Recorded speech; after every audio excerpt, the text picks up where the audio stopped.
तो दोस्तों आज के इस वीडियो में बात करने वाले हैं कि अभी हमारा फोर्थ ग्रेड डॉक्यूमेंट वेरिफिकेशन चल रहा है और हमारे किसी कारणवश से डॉक्यूमेंट जमा नहीं करवा पाए थे या फिर ऐसा कोई डॉक्यूमेंट था जो मैं जमा नहीं करवा पाता हूं अभी या मेरे पास बना हुआ नहीं है, तो उसका क्या होगा।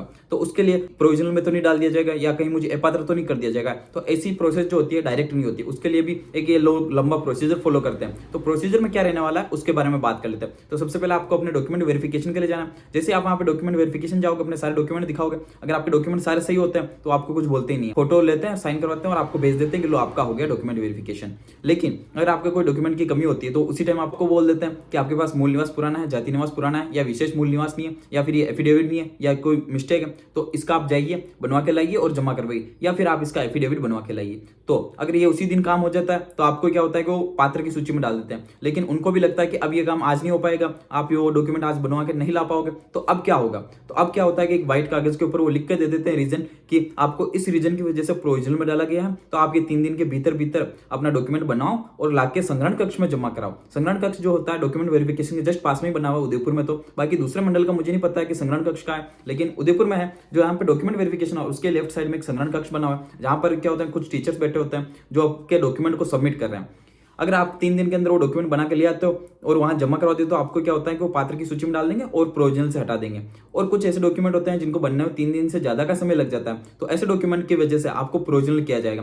प्रोविजनल लिस्ट जो होती है वो अलग आएगी जब सभी लोगों का डॉक्यूमेंट वेरिफिकेशन हो जाएगा, उसके बाद आती है प्रोविजनल लिस्ट। प्रोविजनल लिस्ट में जो होता है आपको एक नाम आएगा, नेम के साथ रीजन आएगा कि किस रीजन की वजह से आपको प्रोविजनल किया गया, और फिर एक डेट आएगी और एक स्थान आएगा कि इस डेट को आपको आपका मूल जो डॉक्यूमेंट है वो बना के ले जाना है और वहां पर सबमिट कराना है, और किस जगह कराना है और किस डेट को कराना है ये लोग भी वो एक जो होता है पूरी सूची में दे देंगे। या फिर आपको मैसेज भी आ सकता है कि आप प्रोविजनल हो और इस वजह से प्रोविजनल हो, तो इस डेट को आप अपने डॉक्यूमेंट लेके वहां जाओ और जमा कराओ। ठीक है, ये रहेगी प्रोविजनल वालों की पूरी प्रक्रिया।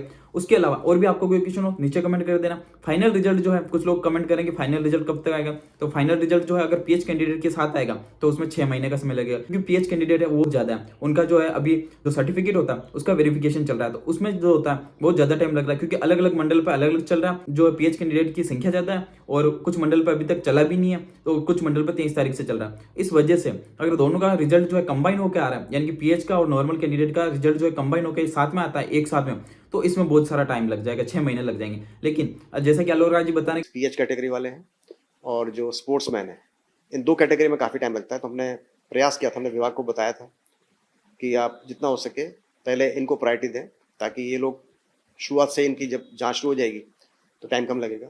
कि पीएच कैंडिडेट का अलग और नॉर्मल कैंडिडेट का अलग अलग आता है, दोनों का साथ में नहीं आके अलग अलग रिजल्ट आता है। पहले जो है नॉर्मल वालों का घोषित कर दो और फिर पीएच कैंडिडेट का, तो क्या होता है इसमें जरूर जल्दी आ सकता है रिजल्ट, ताकि जो नॉर्मल कैंडिडेट है उनको रिजल्ट के लिए वेट नहीं करना पड़े।